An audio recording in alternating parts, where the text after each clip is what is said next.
Did you know there was a Japanese brand that made a strong entrance into the United States? It earned a reputation for reliability and yet still ended up disappearing completely. It wasn't because of a lack of quality or any huge scandals. It was due to a silent storm of strategic mistakes, bad decisions, and market blows that, one by one, shut down its engine. We're talking about Suzuki, a brand that once competed with giants like Toyota and Honda, but today no longer exists in North American dealerships. In this video, I'm going to tell you why Suzuki left the United States for good, the real reasons behind its exit, many of which never made the headlines, and also what you should know before buying a used one, because even though they're no longer sold new, many of their models are still on the road. Are they really worth it? Are there parts, workshops, support? Get ready, because this story not only reveals the decline of a brand, but also the tough lessons that any manufacturer, and even any entrepreneur, should learn. In the 1980s, the United States was experiencing a boom of foreign brands trying to carve out a place in the most competitive automotive market on the planet, and there was Suzuki, the Japanese manufacturer that had been enjoying success in Asia and Europe with its small, reliable, and affordable vehicles. Suzuki didn't arrive alone. It landed with the help of General Motors, which held a significant stake in the Japanese company. Thanks to that partnership, many people got to know their cars without even realizing it. Models like the Chevrolet Sprint and the GL Metro were actually Suzuki's with a different badge, an intelligent move that allowed the brand to gain visibility without having to go head-to-head with the heavyweights. But the real debut under its own name came with the Suzuki Samurai, a small, boxy, agile, and gutsy off-roader that quickly won over a fan base. Everything was going well until a devastating article from Consumer Reports magazine came out in 1988. In it, they claimed that the Samurai was prone to rolling over, even during normal driving maneuvers. That publication was like a bomb going off. The image of the Samurai, and with it, Suzuki's reputation, was marked forever. Although the brand defended its model and even sued the magazine, the damage was already done. The curious thing is that Suzuki never stopped making good cars. The Esteem, the Forenza, the XL7 were solid, functional models, even with good ratings for safety and durability. But there was a problem. They never managed to excite anyone. Also, as the years went by, Suzuki seemed to lose touch with the market. While brands like Honda and Toyota were innovating with hybrids or increasingly efficient SUVs, Suzuki was falling behind, with a limited portfolio and no models that really stood out. And although sales didn't collapse immediately, they started to drop year after year. By 2012, Suzuki was barely selling about 21,000 units a year across the entire United States, a tiny number if you compare it to the millions of units their direct competitors were moving. After the media blow with the Samurai, Suzuki managed to stay afloat for several years thanks to its alliance with General Motors and a handful of models that, while not bestsellers, offered a simple proposition: reliability, low price, and efficiency. The U.S. subsidiary began to falter. Sales dropped year after year, and maintaining all the infrastructure of a car company cost millions of dollars, millions that were no longer being recouped. Suzuki never established a strong dealership network in the United States. Competition grew fiercer. Brands like Hyundai and Kia, once considered budget brands with no prestige, quickly gained ground with modern designs, appealing technology, and seemingly impossible warranties. Suzuki, however, stuck to basics, which weren't enough.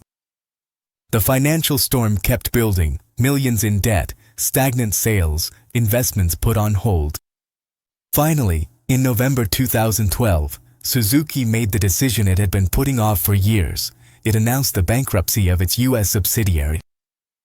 It filed for Chapter 11 bankruptcy, which allowed them to shut down their car sales operations and reorganize their other businesses in the country.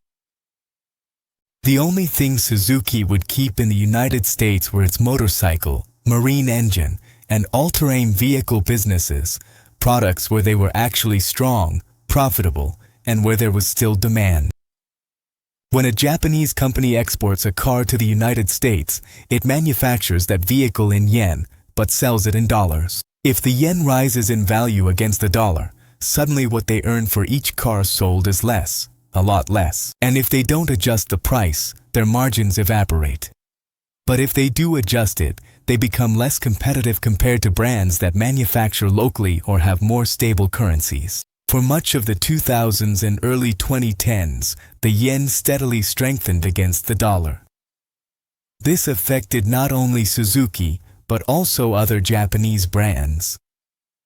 But here's where the key difference comes in. While Toyota, Honda, or Nissan already had factories on US soil, which allowed them to cushion the currency blow, Suzuki depended much more on direct imports from Japan. So, the yen wasn't the only reason for their exit, but it was a silent accelerator, an intangible enemy that made everything harder, more expensive, more uncertain. At first glance, selling a car seems like a simple task. You manufacture it, export it, display it at a dealership, and sell it. But in the United States, the reality is much more complex. Behind every vehicle you see on the street, there are thousands of pages of regulations, lab tests, certifications, and standards that are constantly changing. And Suzuki simply couldn't keep up anymore. One of the biggest challenges was the emissions regulations throughout the 2000s, and especially after the 2008 financial crisis. The United States tightened the requirements to reduce the environmental footprint of new cars. Brands like Toyota, Honda, and Ford quickly adapted their engines, invested in hybrid technologies, and created flexible platforms that allowed them to scale their innovations across multiple models. Suzuki, on the other hand, didn't have the financial muscle or the sales volume to justify that kind of investment. The same thing happened with safety regulations. The United States requires every model to undergo rigorous testing, and with every legal change, the costs went up. Suzuki, with marginal sales and outsourced production, found itself trapped. Complying with the new regulations meant shrinking their already slim margins even further, and not complying meant being left out of the market. By the end of 2012, Suzuki had nothing left to do in the U.S. automotive industry. Suzuki didn't completely abandon the United States. It didn't disappear. It didn't leave entirely. Instead of continuing to fight in an arena where it clearly couldn't compete, the brand pulled back its forces and focused its operations on segments where it did have advantages: motorcycles, all-terrain vehicles, and marine engines. In those categories, Suzuki was still strong. Its sport bikes were known for their power and reliability. Its ATVs had a presence in rural areas, farms, and recreational zones, and its boat and marine engines remained a reliable option for both private and commercial customers. This change in strategy, although drastic, was not a total failure. It was a smart retreat based on data, on cold numbers, and on an honest assessment of its own capabilities. And even so, the brand has not been forgotten. Many drivers still have a Suzuki in their garages. Models like the SX4, the Grand Vitara, or the Kizashi are still on the roads, even in relatively good mechanical condition. Now that you know why Suzuki disappeared from the automotive scene in the United States, you're probably asking yourself the big question: if I find a used one in good condition, is it worth buying? The answer isn't as simple as yes or no. It depends on what you're looking for, how you plan to use it, and how willing you are to accept certain trade-offs.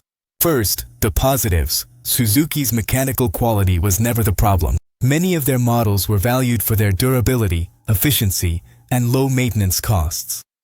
Cars like the Grand Vitara, the SX4, or the Kizashi left a good impression on their owners. They weren't luxurious, but they were reliable. Also, since it's not a brand with high demand in the used car market, you can find Suzukis in very good condition for very affordable prices. A Grand Vitara with low mileage, for example, might cost you much less than an equivalent SUV from Honda or Toyota, simply because the brand is no longer around. But here's where the drawbacks come in. One of the main challenges will be the availability of spare parts. Yes, there are still dealerships that were authorized by Suzuki and continue to provide service, as well as independent workshops that specialize in Japanese brands. And yes, many spare parts are available online through specialized sites, but you won't have the same ease as with brands that are still active in the country. On top of that, the brand support no longer exists. You also have to consider the resale value. A Suzuki, having been out of the market for years, tends to depreciate faster. Like everything in life, it's a balance: price versus support, savings versus peace of mind. You decide which matters more in your case. Suzuki's exit from the US automotive market wasn't a scandal or a sudden catastrophe. While other brands were betting on hybrid models, bold redesigns, and innovative market strategies, Suzuki played it safe. And playing it safe, when everyone else is moving forward, stops being enough. Suzuki never managed to answer a key question for any brand: why should someone choose me? It wasn't the cheapest, nor the most modern, nor the most exciting.